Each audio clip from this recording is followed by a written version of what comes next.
ప్రత్యేకించి నా దృష్టికి తీసుకొచ్చారు. దాదాపు 42 మంది ఆర్ఫన్స్ ఉన్నారు, తల్లిదండ్రులు లేని వాళ్ళు, లేదంటే కూర్చోబెట్టి దాంట్లో సగం మంది కనీసం ఎవరు బాధ్యత తీసుకోవడానికి ఎవరు లేరు. దీనికి వాళ్ళు ఏదైనా చేయాలని షణ్మోహన్ గారు అలాగే కృష్ణతేజ గారు నా దృష్టికి తీసుకొచ్చారు. ఆ రోజు నేను అనుకున్నది ఏంటంటే, ముందు నేను ఎమ్మెల్యేగా గెలిచి డిప్యూటీ సీఎం పదవి తీసుకున్నాక, బాధ్యతలు తీసుకున్నాక జీతాలు ఇవన్నీ తీసుకోకూడదని నిర్ణయించుకుంటే అసలు భారం అవ్వకూడదని. కానీ పరిస్థితి ఏమొచ్చిందంటే చాలా మిగతా వాళ్ళందరూ కూడా ఇబ్బంది అవుతుంది. అందువల్ల అంటే ప్రత్యేకించి నేను తీసుకొని అది ఎవరికి ఖర్చు పెట్టాలి అని అనుకుంటే, నాకు చదువుకుంటున్న మీకు, తల్లిదండ్రులు కుటుంబం దూరమైన మీకు, అది మీ భవిష్యత్తుకి ఏదైనా ఉంటే చాలా చాలా బాగుంటుంది అనేది నాకు అనిపించింది. దాని తగ్గట్టుగా అడుగు వేసాం.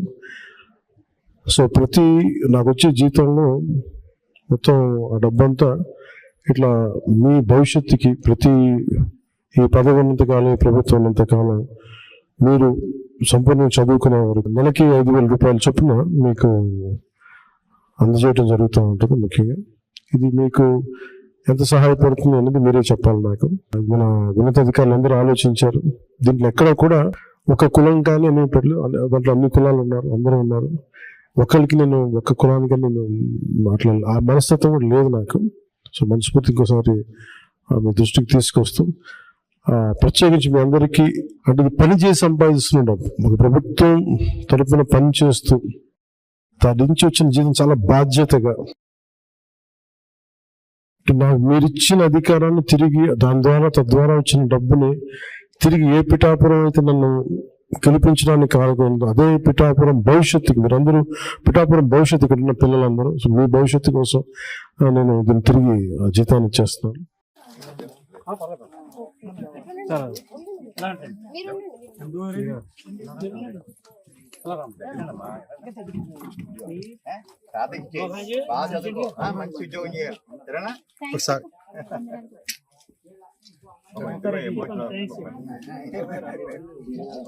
చదివించండి, ఏం ఇబ్బంది ఉన్నా చెప్పండి. అమ్మా మీకు పెన్షన్ వస్తే ఎవరికన్నా మీకు స్థలం మీ సొంత స్థలమేనా?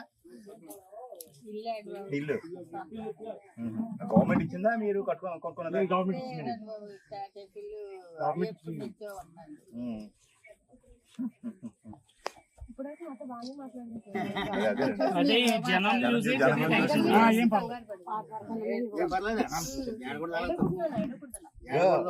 ఎంతమంది నీ వెనక ఉంటారు, అదే భయపడకూడదు, సరేనా?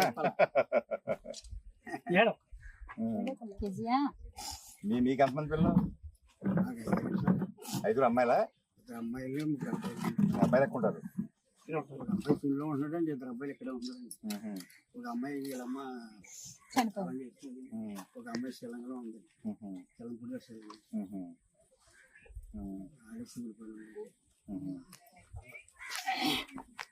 తప్పకుండా.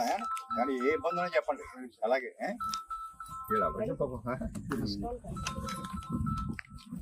ఏ ఇబ్బంది అని అమ్మడి వారు చెప్పండి. పవన్ కళ్యాణ్ ఐడెంటిఫై చేశాడు, అందుకంటే మనం ఆసరాగా నిలబడాలి. రైట్ రాకండి. ఏ పేరు?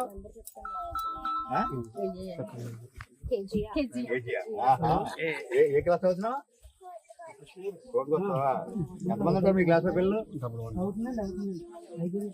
ఆటం బాగా చెప్తారా? బాగా చెప్తారా teacher? Okay, right, okay, right, right.